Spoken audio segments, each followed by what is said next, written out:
কোরবানি ঈদের মাংস দিয়ে আসলে যেটাই রান্না করা হয় না কেন সেটাই আমাদের কাছে অনেক বেশি ভালো লাগে। গতকাল রান্না করেছিলাম একটু পাক্কি বিরিয়ানি, সেটাই শেয়ার করব। আশা করি আপনাদের কাছে ভালো লাগবে। এটা কিন্তু খুব ঝটপট অল্প সময়ে তৈরি করে নেওয়া যায়, আর খেতে কিন্তু কোনো অংশেই কম নয়, অনেক বেশি মজার। কাচ্চি বিরিয়ানিটার টেস্টটা অন্যরকম, পাক্কি বিরিয়ানির টেস্টটাও কিন্তু প্রায় সেম সেম, অনেক বেশি টেস্ট ছিল। মাংসটা একদম সফট হয়ে গিয়েছিল। তো কিভাবে রান্না করেছি চলুন শেয়ার করি। মাংসটা সকাল সকাল ভিজিয়ে রেখেছিলাম, আর এখানে হচ্ছে 3 কৌটা চাল ভিজিয়ে নিয়েছি। 1.5 কেজি মাংসের জন্য আমি 3 কৌটা চাল নিয়েছি। আর এখানে হচ্ছে আমি গরম মশলাগুলো দিব, আর এখানে কিছু কাজু বাদাম, কাঠবাদাম, তারপরে হচ্ছে জয়ফল, জয়ত্রী আর 2-3টা কালো এলাচও আমি ভিজিয়ে রেখেছিলাম, ওটাকে ব্লেন্ড করে নিব। তারপরে হচ্ছে এখানে আমি 1.5 কেজি মাংস রেগুলার কাট যেভাবে কোরবানির ভিতরে করেছিল ওইভাবেই দিয়ে দিলাম, একদমই ছোট করিনি। তো এখানে আমি বাটা মশলাগুলো দিয়ে দিয়েছি। এখানে আদা রসুন 3টা কিউব করে করে দিয়েছি। আসলে এখানে 1.5 টেবিল চামচ করে করে হবে, আমি দুইটাই সমান করে দিয়েছি। আর এখানে একটা স্টার মশলা, একটু জিরার বাটা, তার ভিতরে পেঁয়াজ কুচি, আমি আসলে পেঁয়াজ কুচিটা কাঁচাও দিয়েছি, আর বেরেস্তাটাও ব্যবহার করছি অল্প পরিমাণে, পরে আমি আরও ব্যবহার করবো। আর এখানে ওই যেই বাদাম ভিজিয়ে রেখেছিলাম কালো এলাচের, ওইটা হচ্ছে পেস্ট করে এখানে দিয়ে দিলাম। পরিমাণ মতো লবণ, ধনিয়ার গুঁড়া, তারপরে হচ্ছে এখানে লাল মরিচের গুঁড়া দিয়ে দিলাম। আসলে যার যার ঝাল যতটুকু পছন্দ করেন সেভাবেই এখানে দিয়েছি 1 স্লাইস লেবু। আসলে এখানে কিন্তু টক দই দিলেই ভালো হয়, তো টক দইটা কিন্তু ঘরে না থাকলে আপনারা এভাবে গুঁড়া দুধ আর হচ্ছে এই যে লেবু দিয়ে টক দইটা বানিয়ে নিতে পারেন। তবে আমি টক দইটা তৈরি করে নিয়ে আমি একবারেই দিয়ে দিলাম। আর পরিমাণ মতো দিয়েছি এখানে হচ্ছে বেরেস্তা ভাজা যে তেলটা ছিল সেটাই। বিরিয়ানিতে সবসময় বেরেস্তা ভাজা তেলটা দিলেই কিন্তু অনেক বেশি টেস্ট হয়, খেতে অনেক বেশি ঘ্রাণ আসে। তো এখন হচ্ছে আমি প্রেসার কুকারে বসিয়ে দিলাম। তো একদম শুধু বাটিটা ধুয়ে সামান্য একটু পানি দিয়ে দিয়েছি। এমনিতেই মাংসতে কিন্তু প্রচুর পরিমাণে পানি ওঠে, এতেই কিন্তু মাংসটা সিদ্ধ হয়ে যাবে।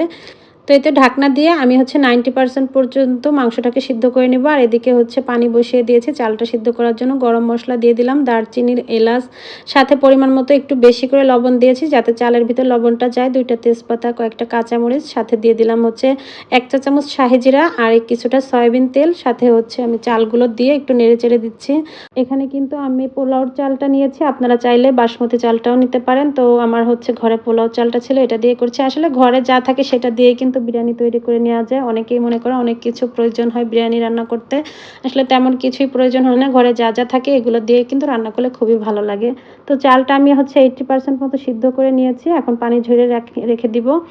তো এখন আমি হচ্ছে বেরেস্তার ভিতরে দিয়ে দিচ্ছি কিশমিশ আর বেরেস্তা, সাথে হচ্ছে আমি দিয়ে দিচ্ছি কয়েক প্রকারের আসলে বাদামের গুঁড়া করা ছিল, ঈদের সময় সেমাইতে দিব এই জন্য করেছিলাম।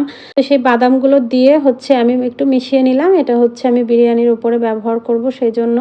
আর সাথে হচ্ছে আমি এই যে মাংসটাও একটা কড়াইতে নিয়ে নিয়েছি। আসলে আমার ঘরে বড় পাতিল ছিল না, এই জন্য আমি কড়াইতে বসিয়েছি। আপনারা চাইলে যে কোনো পাত্রেই কিন্তু বসাতে পারেন, তবে একটু মোটা তলা ভারীযুক্ত হলে বেশি ভালো হয়। তো এখন কিছুটা বেরেস্তা দিয়ে আমি হচ্ছে ভাতগুলো উপরে দিয়ে দিব। আপনারা চাইলে কয়েক লেয়ার করতে পারেন, তবে কোনো লেয়ার করার প্রয়োজন আমি মনে করি না, তার জন্য হচ্ছে আমি এখানে দিয়ে দিচ্ছি। সব আস্ত যে মশলাগুলো ছিল গরম মশলা, সেগুলো সহকারেই হচ্ছে আমি ভাতটা দিয়ে একদম ভালো করে সমানভাবে বিছিয়ে নিয়েছি। এখন উপর দিয়ে হচ্ছে বেশি করে সেই কিশমিশ আর হচ্ছে আমি বেরেস্তাগুলো দিয়ে দিলাম। তারপরে দিয়ে দেবো কিছুটা পরিমাণে হচ্ছে গুঁড়া দুধ। বেশি করে গুঁড়া দুধ দিলে কিন্তু বিরিয়ানির টেস্টটা আমার কাছে খুবই ভালো লাগে। তো একটু কাঁচামরিচের ফ্লেভারটা ভালো লাগে, এই জন্য কাঁচামরিচ কয়েকটা দিয়ে দিলাম। আর এখানে 1 মুঠ পরিমাণ হচ্ছে গুঁড়া দুধ ব্যবহার করছি। গুঁড়া দুধটা কিন্তু যে কোনো খাবারের স্বাদটা অনেক বেশি বাড়িয়ে দেয়, অনেক বেশি ভালো লাগে। তো আমি যে চাল সিদ্ধর একটু পানি সেটা অনেক আগেই উঠিয়ে রেখেছিলাম, সেটার থেকে আমি 1 বাটি পানি এখানে ব্যবহার করলাম। তো আমি এখানে একটু ঘিও দিয়ে দিয়েছিলাম, তবে সেটা স্কিপ হয়ে গিয়েছে। তো ঢাকনা দিয়ে ঢেকে আমি একটা লং দিয়ে হচ্ছে ঢেকে রেখে দিলাম। প্রথম হচ্ছে 5 থেকে 7 মিনিট আমি একটু হাই হিটে জাল করে নিব, তারপরে হচ্ছে একদম লো আছে হচ্ছে আরও 30 থেকে 40 মিনিট রেখে দিয়েছিলাম। জাল বন্ধ করে আরও 20 মিনিট পরে হচ্ছে আমি বিরিয়ানির ঢাকনাটা খুলে নিচ্ছি। দেখেন কতটা দেখতেই লোভনীয় লাগছে, আর তল দিয়ে একদমই কিন্তু নিচে দিয়ে পুড়ে যায়নি এবং হচ্ছে কোনো পানিও ছিল না। খুবই পারফেক্টভাবে হয়েছে, অনেক বেশি ঝুরঝুরে ছিল। আর বিরিয়ানির চালটা যদি একদম গলে যায় তাহলে কিন্তু বিরিয়ানির টেস্টটাই নষ্ট হয়ে যায়। এদিকে খেয়াল রেখে হচ্ছে আপনাদের হচ্ছে চালটাকে সিদ্ধ করতে হবে। এই দেখেন আমার নিচ দিয়ে কিন্তু একদম পুড়েও যায়নি, আবার পানিও ছিল না। আর মাংসটা তো বুঝতেই পারছেন কতটা সফট হয়েছে, যেহেতু আমি প্রেশার কুকারে হচ্ছে এটাকে সিদ্ধ করে নিয়েছিলাম।